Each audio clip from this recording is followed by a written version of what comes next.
ជំរាបសួរបងបាទជំរាបសួរបាទបងមានឈ្មោះអ្វីដែរបងខ្ញុំបាទឈ្មោះង៉ែតសៀងបងណាបាទទីតាំងបងស្ថិតនៅក្នុងភូមិឃុំអ្វីដែរនៅភូមិទួលមាសឃុំផុងស្រុកបាសាតខេត្តកំពង់ស្ពឺស្រុកបាសាតខេត្តកំពង់ស្ពឺបាទបងមុនប្រាស់ផលិតផលធម្មជាតិណាកូស៊ីបងមានអាការៈអាឡែកស៊ីធ្វើទុកអ្វីខ្លះបងខ្ញុំអាសាលមាស់ហើយនឹងឈឺក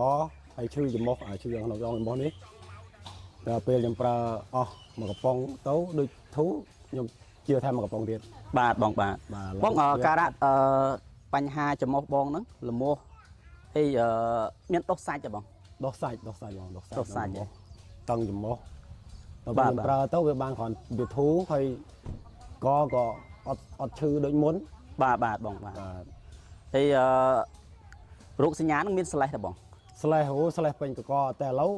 អត់មានទេឥឡូវអត់មានទេបាទកម្មថយស្លេះច្រើនណាស្រួលវិញហើយបាទបញ្ហាច្រមុះក៏បាត់ស្លេះដែរ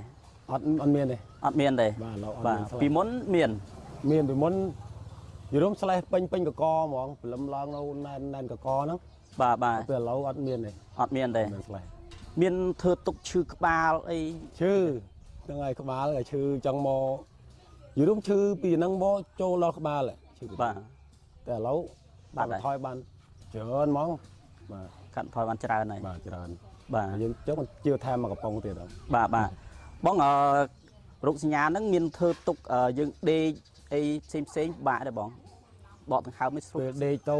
តឹងច្រមុះបាក់វាអត់លក់ទេឈឺតឹងច្រមុះបាក់ដងហើមដេកលក់ទេបាទដល់ពេលយើងប្រើទៅវាខំស្រួលវិញហើយបាទបងជួយរៀបរាប់ភាសាទៀតមើលបងបានធូរបានជាលើអ្វីខ្លះខ្ញុំបានធូររឿងអាឡែងឈឺឡែងឆ្អឹងក្នុងដងច្រមុះនេះក៏អត់ឈឺហើយក្បាលក៏អត់ឈឺបាទកកនេះក៏អត់មានអាសាអាលៀកដូចមុនដែរបាទ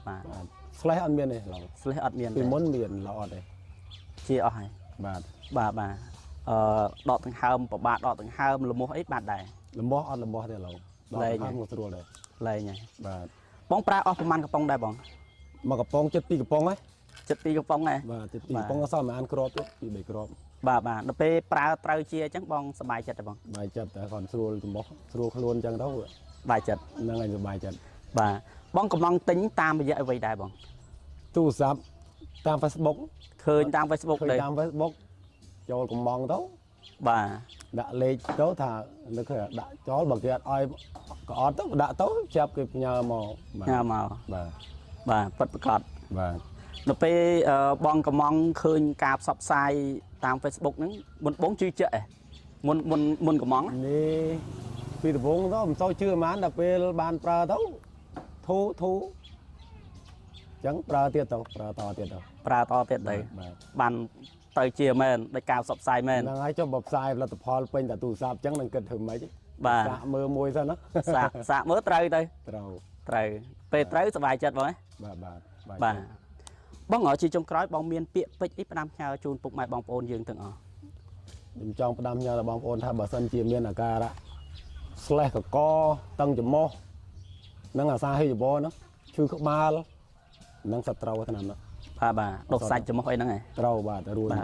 ទៅវិញបាត់ទាំងឈឺកពេលវាឈឺអានេះខ្លាំងទៅវាឆ្លងចូលដល់កកបាទកឈឺកបាទពេលប្រើហ្នឹងទៅបាទជាមែនតាវាអត់អាលៀកកដូចមុនឥឡូវស្រួលអត់ស្លេះកពិតហ្មងបាទពិតហ្មងបងណាបាទអញ្ចឹងខាងក្រុមហ៊ុនសូមអរគុណច្រើនបងណាបាទបង